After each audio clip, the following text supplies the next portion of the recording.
We're going to install a remote starter that activates from locking the doors 3 times.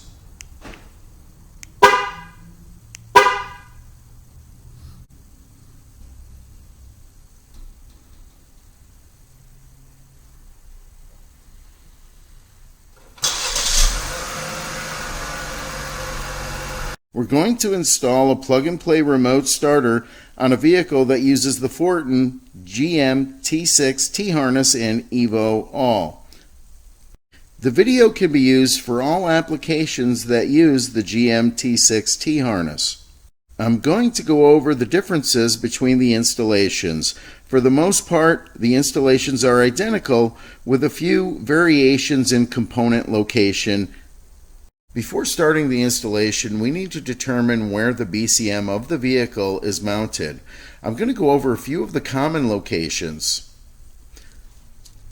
One location would be behind the dash in this location.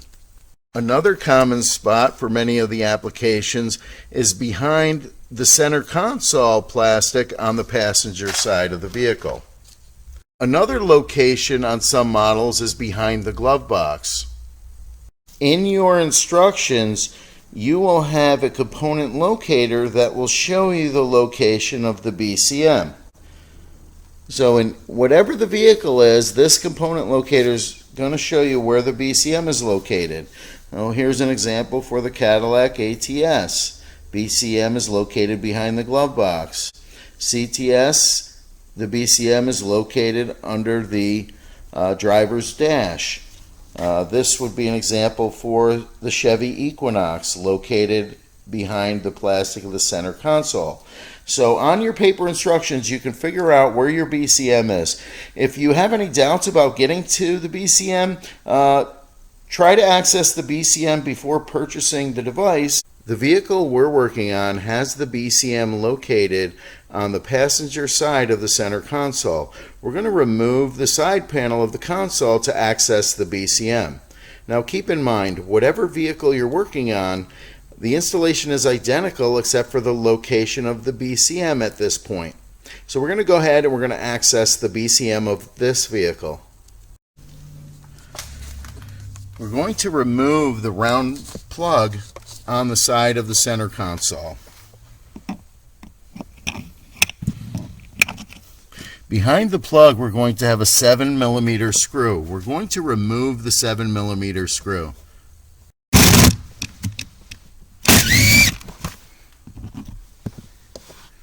We're going to remove the floor mat. With the floor mat removed, we're going to start unclipping the side panel. We're going to pull outward and we're going to work the bottom. The clips are on the bottom when we get down by the seat, and on the top we have clips, a few clips up on the top until we get to the console.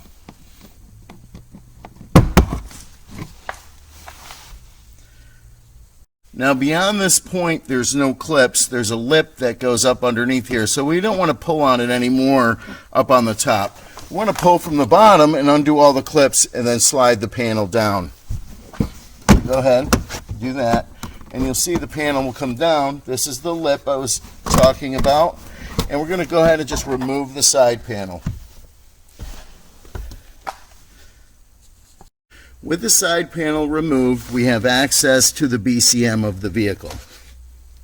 Now I just want to remind you, every vehicle that uses this harness shares the same exact installation. So once you get to the BCM, you are pretty much able to follow the video step by step, no matter what the vehicle is. So we're going to be dealing with 3 plugs. We're going to be dealing with the white plug, the blue plug, and a green plug. So we're going to go ahead and we're going to locate the plugs and we're going to install our T-harness. So this is our white plug, this is our blue plug, and this is our green plug. So it's the first 3 plugs here. We're going to go ahead and we're going to unplug the white plug. Each plug has a release clip. We're going to go ahead and we're going to release the white plug. I'm just going to push down the release clip and pull the plug out. We're now going to plug, our white plug from our T-harness, into the spot on the BCM that the white plug goes into. Now we're going to have another plug on our T-harness that we're going to plug the white plug that we removed from the BCM into. We're going to do this interruption for the remaining two plugs. We're going to press the release clip on the blue plug and remove the blue plug. Going to plug our T-harness into the BCM blue plug, and then we're going to plug the blue plug that we removed into the T-harness. We're going to do this for the green plug. Going to press the release clip for the green plug, unplug the green plug, plug our T-harness green plug in, and plug the green plug into the T-harness. All of the connections have been made. We're going to continue on to the programming. Now, before we begin programming on any of the vehicles that use this T-harness, you have to remove the battery from the remote. So if you're unsure how to do that, there's a section in your owner's manual under Keys, Doors, and Windows. This is a sample of an Equinox owner's manual, and we're on page 12 or 13. It's showing us how to remove the battery from the remote.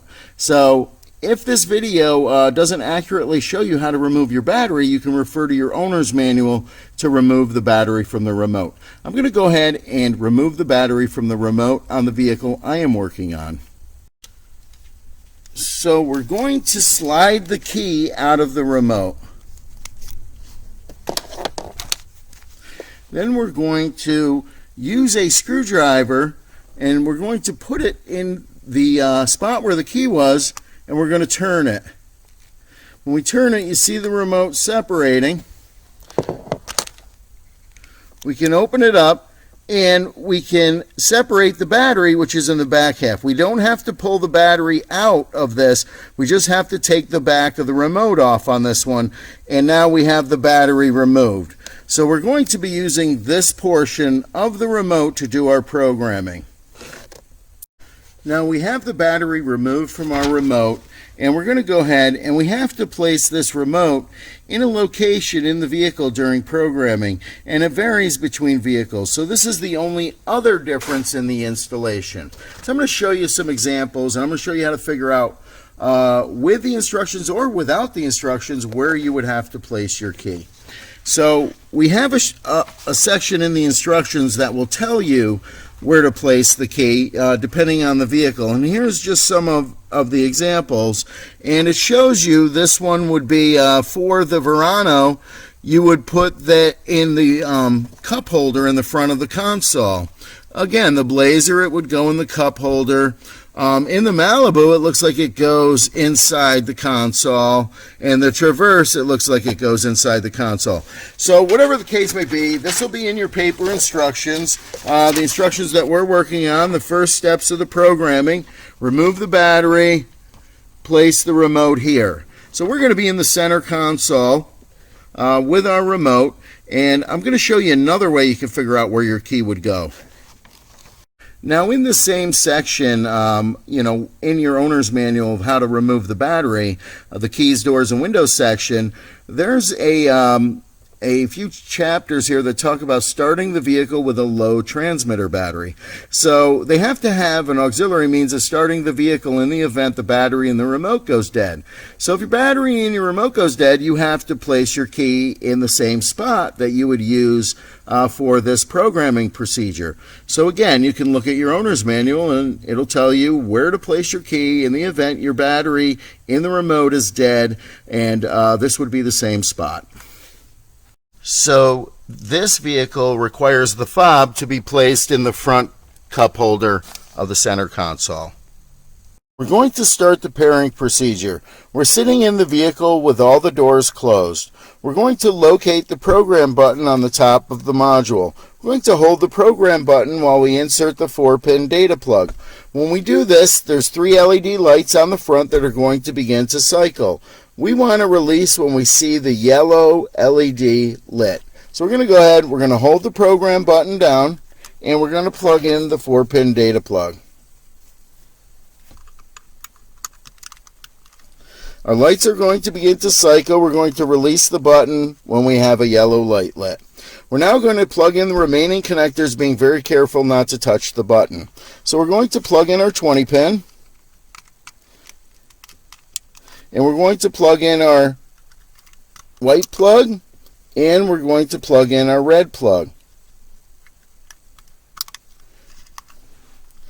Okay, at this point, our yellow light should still be lit solid. If the light is blinking, it would indicate that you accidentally pressed the button and you would have to restart the procedure. So we're going to go ahead and we're going to press and release 5 times. 1, 2, 3, 4, 5. Our yellow light is going to flash. We're waiting for the yellow light to turn on solid.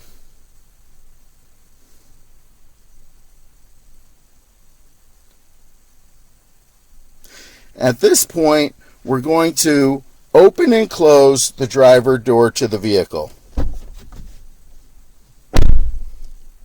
Now we're going to hold our foot on the brake pedal. We're going to press the push to start button and start the vehicle.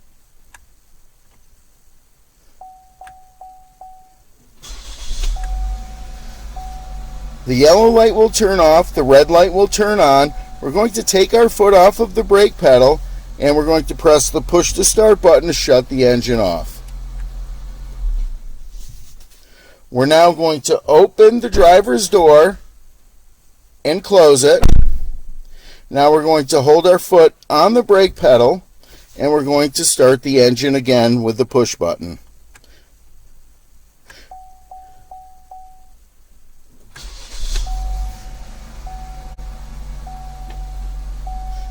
We're going to have our lights flash out as shown.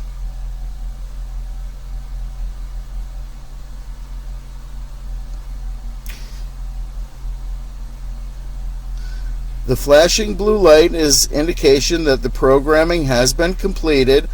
Up to this point, we're going to go ahead and we're going to shut the engine off.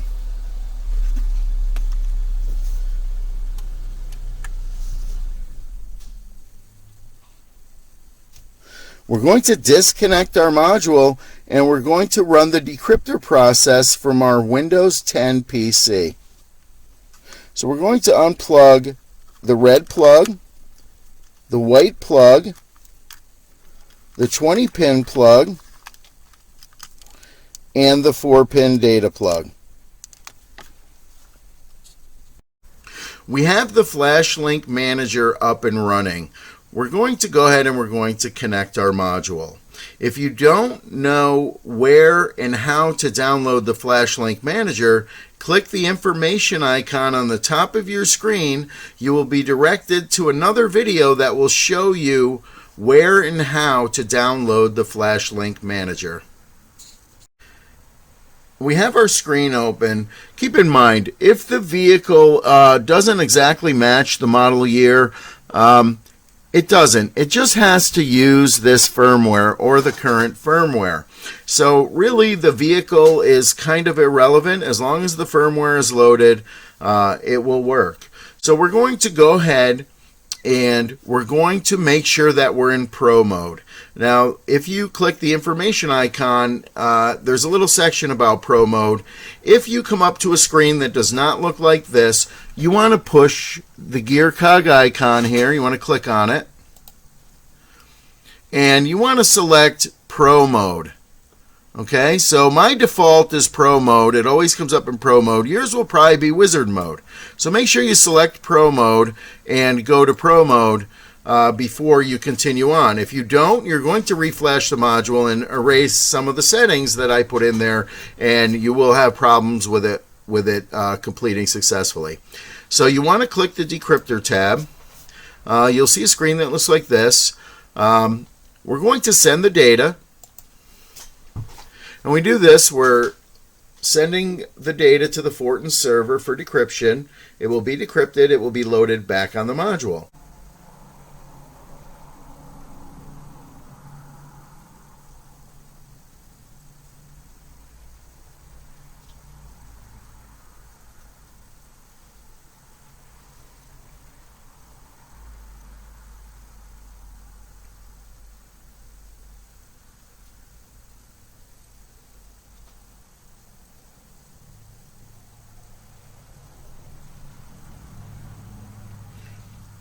So the decryption process is completing.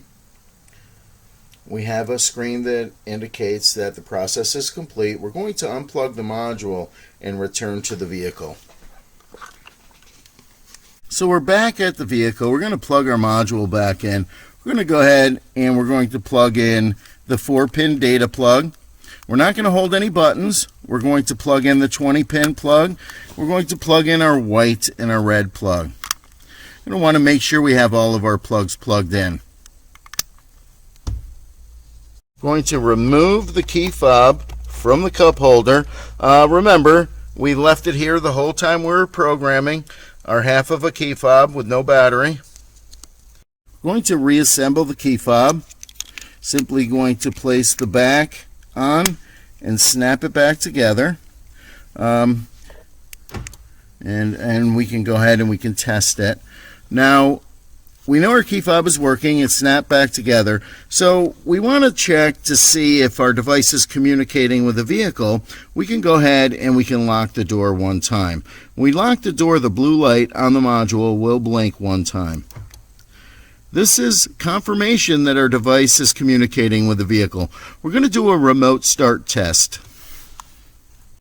We're going to test our system. We're going to trigger remote starting by locking the doors 3 times.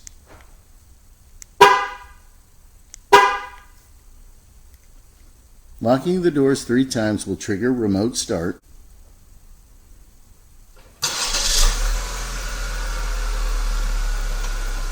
Our vehicle runtime is set for 15 minutes.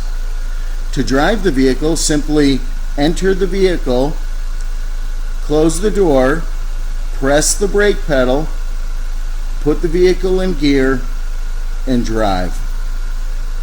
We're going to shut the engine off. We're going to lock the door 3 times to turn the engine off. To install the Mycar smartphone controller, locate the blue plug on the end of the Mycar harness. Locate the blue plug on your T-Harness. We're going to plug the 2 plugs together. When we do this, the module is going to power up. The red light is a GPS signal indicator. There's a green light that is a cellular phone signal indicator. So we're going to let the lights turn on solid.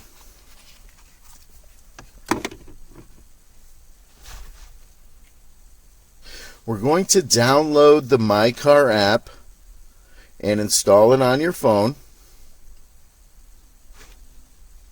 We're going to install the Mycar app. We're going to make sure the protocol is set to Fortin. If the protocol is not set to Fortin, you can hold your finger on the protocol selection for 10 seconds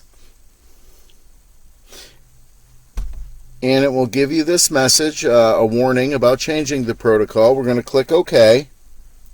And we're going to select Fortin and we're going to hit accept. Whenever you change the protocol, the device will reboot, so you want to give it a few minutes if you've changed the protocol before you follow the steps to introduce the Mycar to the Evo All. Now, when you purchase this system, we give you a QR code for a video that you can take a look at to follow to program the Mycar. We have the Mycar app opened. We're going to go ahead and we're going to send a lock command to the vehicle.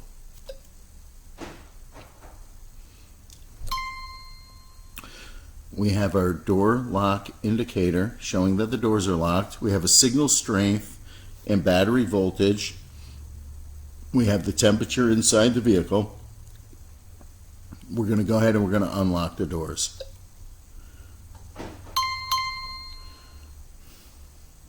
We're going to start the vehicle.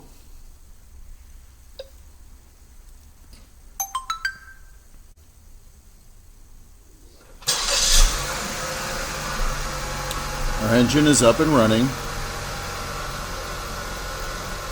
We have a runtime indicator.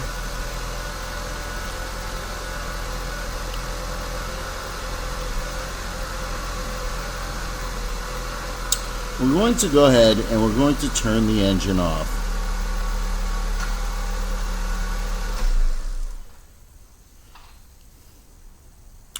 We can locate the vehicle using our GPS locator.